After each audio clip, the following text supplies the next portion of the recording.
Today on the overcorrection, an AI camera glitch on the Mumbai-Pune expressway has led to 6.2 lakh vehicles being wrongfully fined for over 12 crore rupees. Now, I wouldn't hold your breath on those refunds they've talked about, but we're going to be asking ourselves, what does government accountability have to look like in this new digital age? In other news, many Indians are both celebrating and decrying Zohran Mamdani's victory as the Democratic candidate for the mayor of New York City. It's low-hanging fruit now to poke fun at our sometimes pointless interest in Western politics. But we're going to be talking about why his message seemed to resonate so much and create hate here in India. Meanwhile, ultra-rich Indians are paying to escape India while still living here. This is not about emigration. This is about the rise of luxury township condominium complexes that are taking over this city and what it means for our society. And finally, much to the chagrin of myself and other regular Goa tourists, Ola and Uber's revamped attempts at entering the state have been quashed by the taxi union/mafia. We're going to talk about what this means for Goa's already declining tourism situation. All this and more coming up for you on the overcorrection. Stay tuned.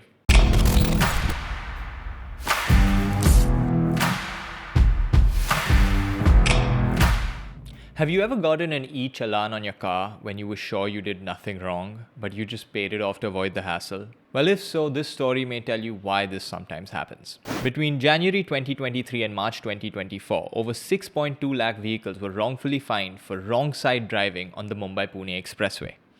This was due to a glitch in an automated camera-based surveillance system, according to an RTI reply from the MSRDC.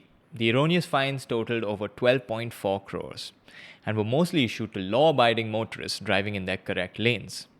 The incident has sparked widespread outrage, prompted official apologies, and led to a review of the automated enforcement system. Authorities have assured affected motorists that steps are being taken to reverse incorrect fines and improve system reliability. Now, technology has its pros and cons, and I'm a big proponent of including it into our systems and processes. Especially in a country like India, if you look at how traffic violations work, having them go through official channels, payments made directly online to the government, severely, say, disincentivizes police officers from trying to get bribes from people for mistakes they may or may not have even made. All that being said, perhaps sometimes these type of tech-based systems can lead to a different type of corruption.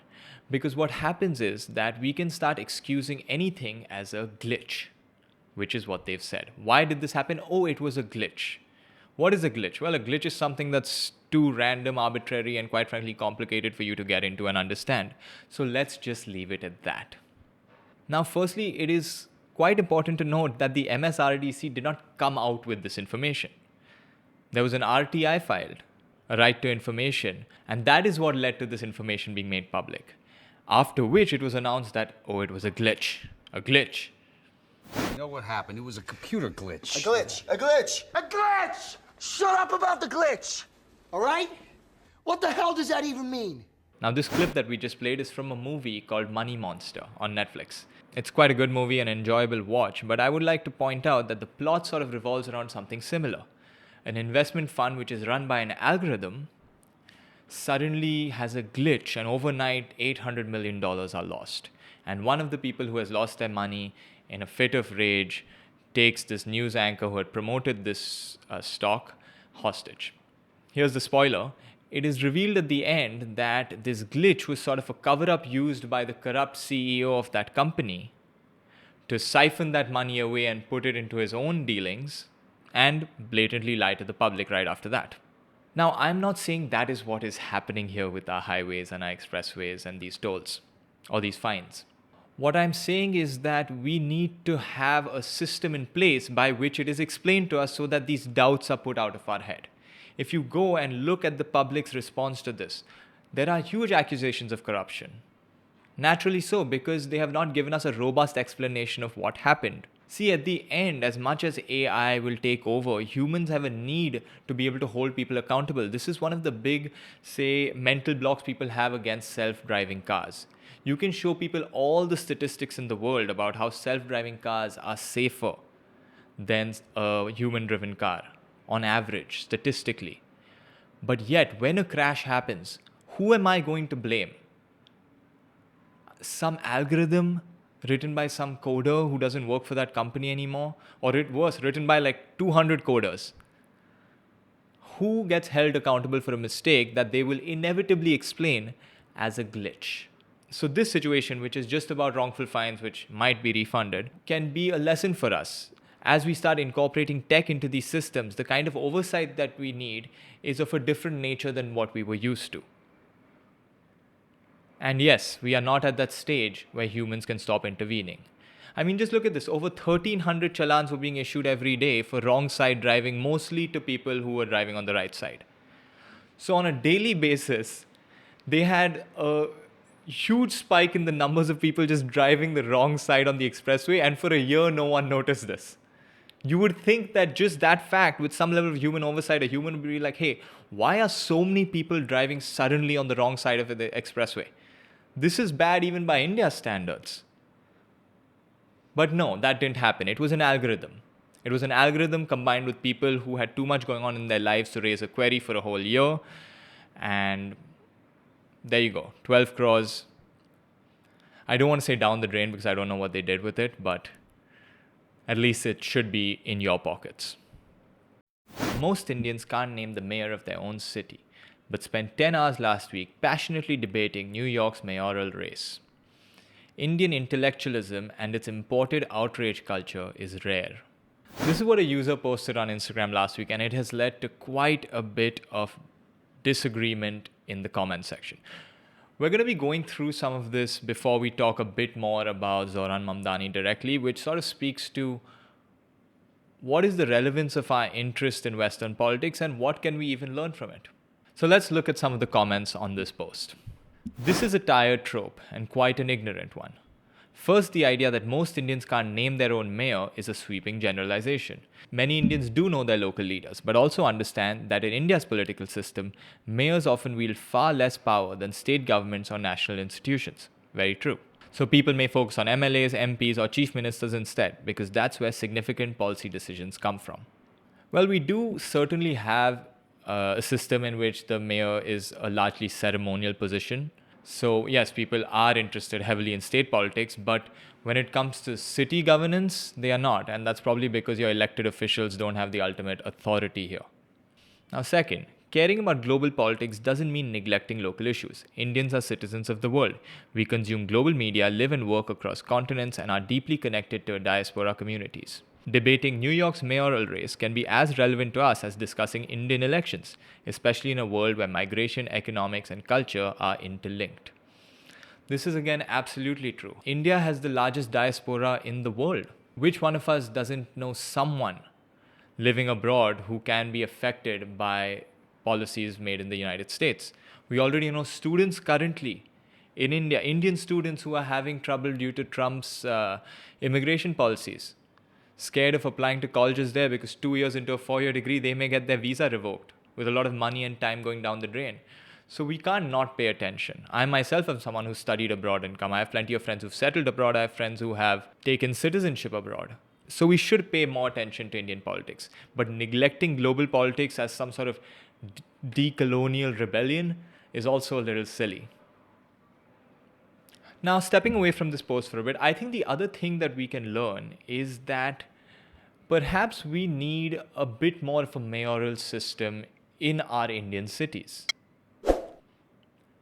See, a city like Mumbai is so vast and so large, its economy and running and governance is equivalent to multiple of other cities combined together. The mayor should have a very important role because there are some problems specific to Mumbai that only a Mumbaikar can understand and solve. And as it stands today, the mayoral roles are largely ceremonial.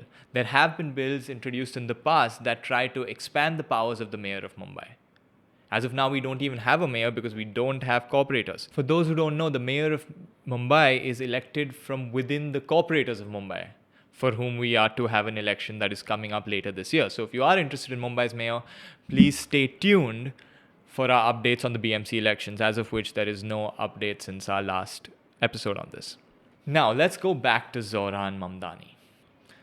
Now, I first saw Zohran Mamdani a month or two back when his social media clips were going viral. And yes, they certainly catch the eye. He is a very good communicator, very good at marketing, clearly knows how to run a great campaign because he seemed to hit all the notes. Now, after his victory as the Democratic candidate, there has been a lot of outrage, there has been a lot of support, and I'm going to play two clips from a debate that took place on NDTV. So yeah, let's start with Anish's interview, in which he was being called the Mamdani of India. I'm very curious to know why some people are labeling you India ka Zohran Mamdani. What's that about? Zohran Mamdani and Mumbai ka Zohran Mamdani. I think it started off as a meme, and I think people were commenting on all these viral videos and going off of those and saying that Anish will be the next Zohran Mamdani in India. And I found that to be really funny because for two reasons, right? One is that India doesn't need a Zohran Mamdani. We've had Zohran Mamdanis long before, who've become mayors of some of our most incredible cities, who've come to political power at young ages, and who've disrupted the status quo in many ways, in the same ways Zohran has. Now, the other reason India doesn't need a Zohran Mamdani is because so many of the policies he's spoken about, particularly in a city like Mumbai, have already been brought in decades ago. He talks about grocery stores. In Mumbai, I grew up with Sarkari Bhandar. We talk about free buses. Which political party in India has not promised free buses today? He speaks about freezing the rent. We passed the Maharashtra Rent Control Act back in 1999. And we've got the Pagdi Tenants Action Committee and Pagdi Tenants' rights guaranteed by successive governments, regardless of which political party is in power. So the reality is that actually the leftmost candidate in the United States is probably a centrist in India. True. And will have to contend with a lot of socialist policy positions. I think this is a point that we've talked about a lot on this show, right? Is the BJP really right-wing and is the Congress really left-wing? And if so, on what metrics are you saying that? We have seen our country, India, is economically left-wing. We have welfare politics coming out of every party, and perhaps a lot of people will argue that we need it. So Anish here is making the point that whichever party has been in power, we've had several socialist policies, and Zohran might find himself, if he came to India, to be more of a centrist than the extreme left position that he carries and that he finds himself in the United States. Those reasons I found that funny, but I think he's run an extraordinary campaign, and we have to give him that. But you can't help but feel a sense of hope in seeing someone like Zohran raise the issues that he does, right? The reality is that in a city like Mumbai today, young Mumbaikars cannot afford a home or cannot even dream of affording a home. The reality is they cannot afford to move out of their homes. Yeah.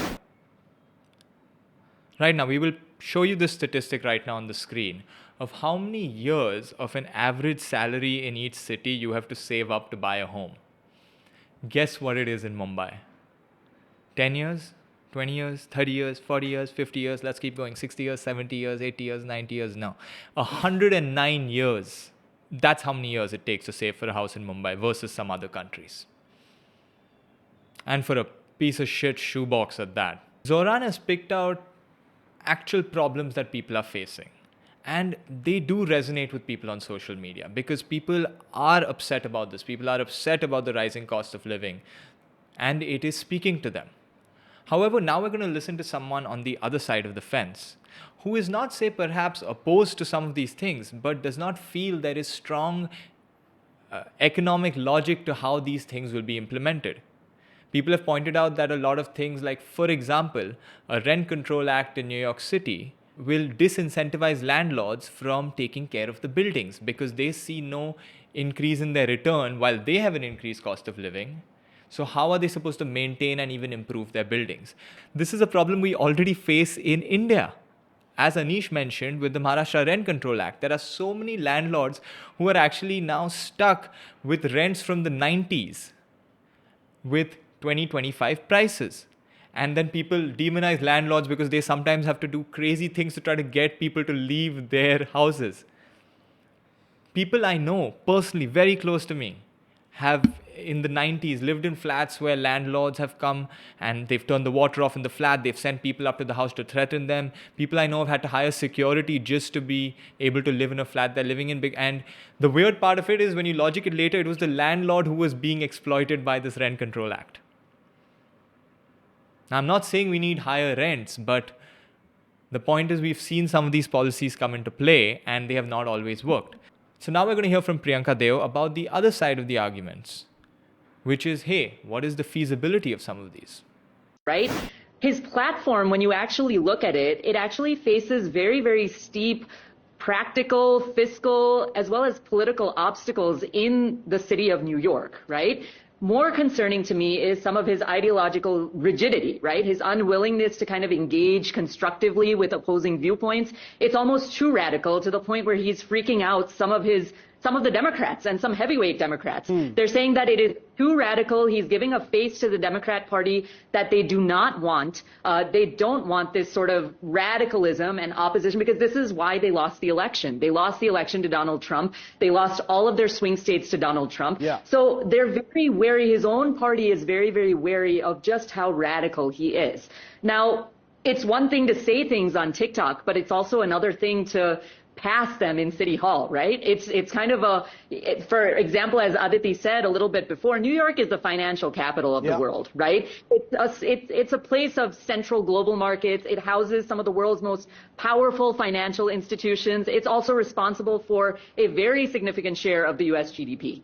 Now, leading a city of this stature is not just, it's not going to be on radical ideas. Yeah. Has he explained how he's going to raise the minimum wage? I mean, if people wanted to raise the minimum wage, I used to work at, a very, very low minimum wage jobs. I've worked there as well. I would love to see a higher minimum wage. Okay. I'd love to get paid I'll more. come to some How of are this you- policy. I'll come to some of those policy planks in just a bit, Priyanka. But I want to bring Anish in on this. Anish, first.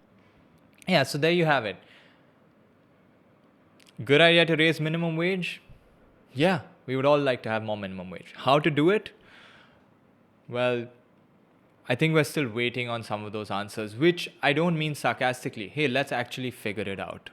So like we talked about the Rent Control Act and the problems that can be associated with that, where is the money for some of these policies coming from? And I think that what I liked about this interview is it's balanced. It's not making too much, it's not adding much fuel to the fire. It is actually asking the questions people want to ask. I like from Priyanka that she's posing direct questions about policy related issues. We will dive into some of those later. We should not be blind to the fact of how many people are resonating with this message.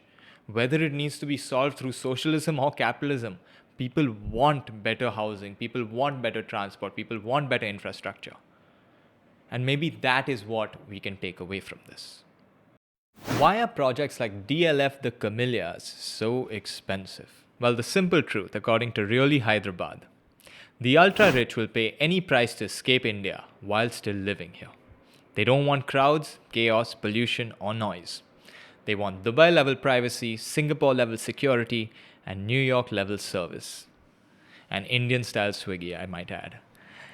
They're not buying a home, they're buying a closed setup to feel like they are not here. So is this smart living or silent escapism? Well, I am a big fan of these condominium complexes. They centralize my life in a way that everything this post talks about does. I don't want to sit through 45 minutes of traffic just to reach a park. And once you get to the park, relax and then sit through 45 minutes of traffic on the way back. Like, why would you do that? No. Well, if you look at the public response to this, at least on social media, you'll see that people are not against people doing this. People recognize that, hey, people are just doing what is best for them. If you could afford to, would you not want such a nice environment to live in? You think we all are just expected to live in the awful infrastructure that our city provides us with?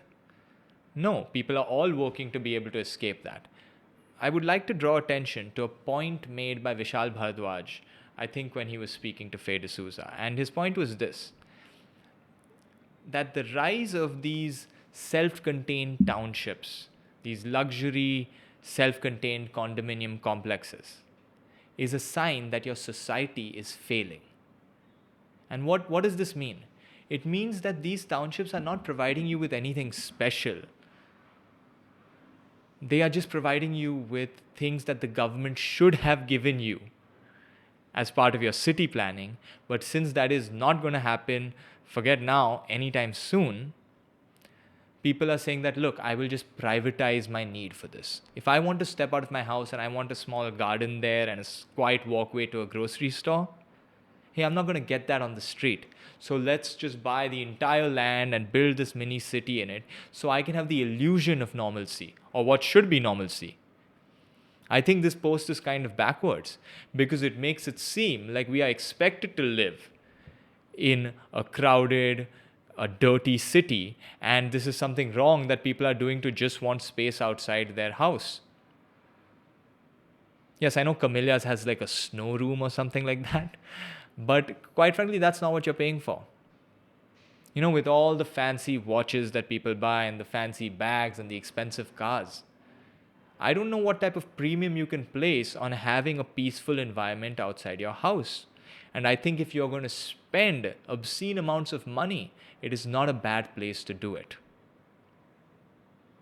Meanwhile, we need to take away what we've said before, that, hey, all this bubble living will only take you so far. Said this before and we will say it again.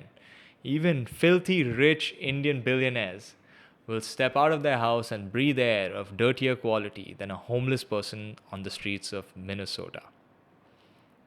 Right? You can only contain so many problems. And it's not just air. Okay, the fact is you're going to have to leave Camellias or whichever township you live in for something or the other. And it's not going to be a pleasant experience. You won't have a pleasant drive out of there. And instead of being able to say, enjoy the view, you're going to be doom scrolling on your phone. And all these million other bad effects that come from it.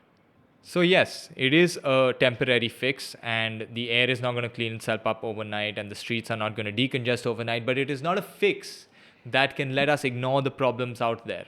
Selfish altruism. Guys, even from the Camellias, you want the rest of the city to get better. Even from every township in Mumbai, you don't want to step outside your house and see a slum, even though that's where you do get most of your labor from. So yes, while I personally am very happy that these exist for a certain slice of the population that can afford it, let's not forget about the larger problem here, which is that even these people are not saved from the bigger problems facing our country. A Gujarat High Court initiates contempt case against senior advocate for sipping beer during a virtual hearing. Calling the lawyer's conduct outrageous, the court said that the senior advocate designation would have to be reconsidered. Now, I never thought I would have a thing or two to teach a senior advocate in the Gujarat High Court. But I've had my fair share of work from home days. I've had evenings that have stretched late into a Friday where I've had to be on work from home calls, and there may have been a beer or two consumed at these times. But I just want to offer some friendly tips for any other senior advocates out there who would be tempted to attend their work from home court cases with a cold one. Let's look at this. You're holding a beer mug, which is made out of glass, which is, I don't know if they covered this in law school, but it is transparent. So my first step would be get a cup that is not transparent. Now I know what you're thinking. You're going to get one of those red Solo cups and drink out of that. Again, a bad idea. That is universally known as a cup that holds liquor. Here are a couple of options for you. Something like this. Okay? Now look at this. What do you think I'm drinking right now? It's neat whiskey, guys. But you would never know. Okay? This is an ad for Nespresso. Every lawyer needs one of these. If y'all are drinking on the job, please drink out of these. They are tremendously insulated. They will keep your beer cold. They will keep your whiskey warm. But this is kind of crazy, right? Like, you would think that either this lawyer knows he's perfectly within his rights to drink beer on the in court, or he's going to have some sort of thing like, how can you prove to me that it is beer? Well, to his credit, you can't actually prove that it's beer. You could say that it is, say, non-alcoholic beer. But it is not about that, right? It is about the image that this lawyer is putting out there. So even if he was drinking non-alcoholic beer, it would be looked as some sort of contempt of court just to sort of degrade the proceedings. And even that could be enough. So it's kind of like robbing someone with a fake gun. It still carries a charge. The Goa Chief Minister Pramod Sawant has said no entry for Ola and Uber. Coastal Belt MLAs demand local control, equal taxi fares. Equal, not low. Now, a while back we heard that Ola and Uber were going to be re-entering the Goa market, and this is something we have spoken about a lot on the show. The cab situation in Goa, it's why a lot of people drive drunk there. Because if it was cheaper and more reasonable to take a cab, you could just tell. It's so easy to tell people in Mumbai not to drive drunk. It's like, just sit in a cab. Yeah, there's a cheap so one, cheap. always affordable to you. And Please apply that logic everywhere you go. But in Goa, when it can cost you 2,000 rupees to go 5 kilometers. To drink a 200 rupee beer in a shack. Yeah. You know? The cab mafia there is so strong. Ola, Uber can't open there, can't run there. Like, can you imagine huge global corporations like Ola and Uber have to say no, we won't run in like a tourist hotspot of the world. Cab drivers you know personally are actually scared to come pick you up from where you ask them to pick you up, because that is the jurisdiction, like official jurisdiction of some other cabbies. And they'll like say, can you walk 1 kilometer down and meet me behind the church? I was like, dude, I'm not buying drugs. I want to take a cab. Yeah. Now, I am not the biggest fan of Ola and Uber. In fact, I've been reading a lot about their business practices being extremely exploitative, which is how I feel when I try to take a cab in Goa from the taxi mafia. Here's a video we made describing what it is like to take a cab in Goa. Now, I love Goa. I consider it to be one of India's best cities to give you a balance of nature and the metropolitan vibe that we are kind of used to coming from metro cities. So you will still feel that there's enough people around that you won't feel too lonely and isolated, but yet you can go find really scenic, really beautiful parts of Goa. The biggest problem we have there is transport. You can't get from one place to another unless you have your own vehicle. And for people and tourists who don't live there don't have their own vehicle.